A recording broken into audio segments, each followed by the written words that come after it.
There is another appropriate assessment of these concepts, and this was reminded to me yesterday by Gerald, and that is we can test them for their practicality. And if you take the Thinker's Guide series, which Linda and I have written, you'll see that each guide in this series takes the same basic concepts and contextualizes them in an area.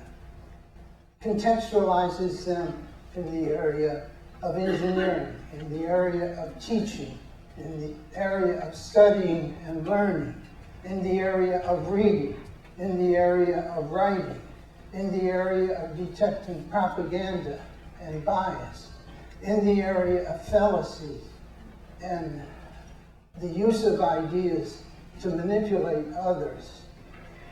And we put it to you that there is no domain of human thinking that these concepts cannot help contextualize, illuminate, and enable us to achieve greater command over our thinking in that area.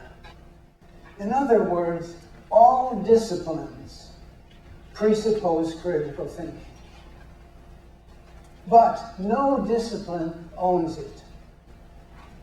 Every discipline has a unique approach to critical thinking.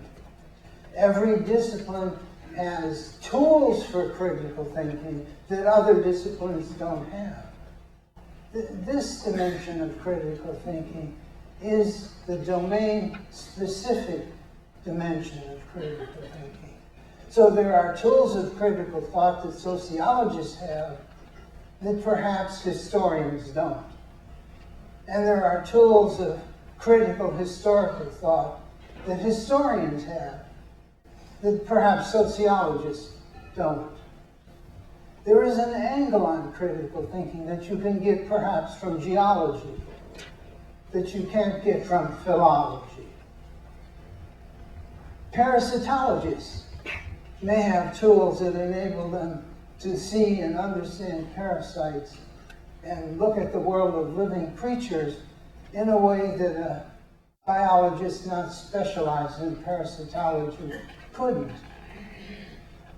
And so we're not denying that there are special critical thinking tools available in every discipline. But the use of those tools nevertheless has to be assessed. And to assess it, it cannot use itself.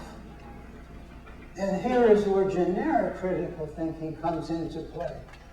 Every discipline has to question its own assumptions. Every discipline has to question its own concepts and models.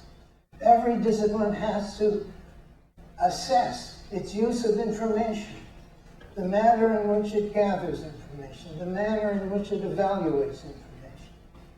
Each discipline must examine critically its purposes, its goals, and how it goes about trying to achieve them.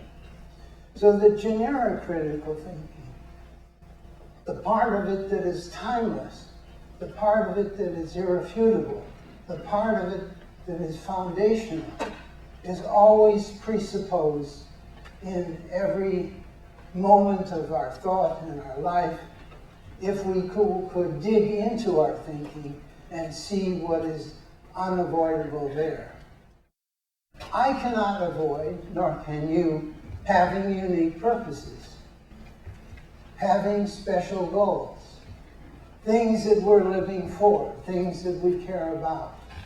And these things inevitably drive our agenda. They therefore generate, in our attempt to accomplish them, certain problems. We need to look at these problems and see how we're structuring them. For example, are we structuring them egocentrically? Are we structuring them in a self-serving manner? Are we structuring them in a way to serve our vested interests? Is our agenda connected with the desire that we have for power, for status, for control over others? The mind is not going to automatically tell you if one of these things is true. The mind is not going to disclose its own flaws without being prompted, indeed forced, to disclose them by a critical mind that digs into them and pulls them out to the surface. And this means that each of us must be our own critical analyst. But in doing that critical analysis, you could analyze yourself from a sociological perspective, from a historical perspective. You could look at yourself from the point of view of a rational emotive therapist, or a Freudian psychiatrist, or a Jungian therapist. But each of these discipline-specific approaches leave an awful lot out. And you are not a niche in a field of disciplines. You are not a purely historical creature. You're not a purely scientific creature. You're not a purely literary creature.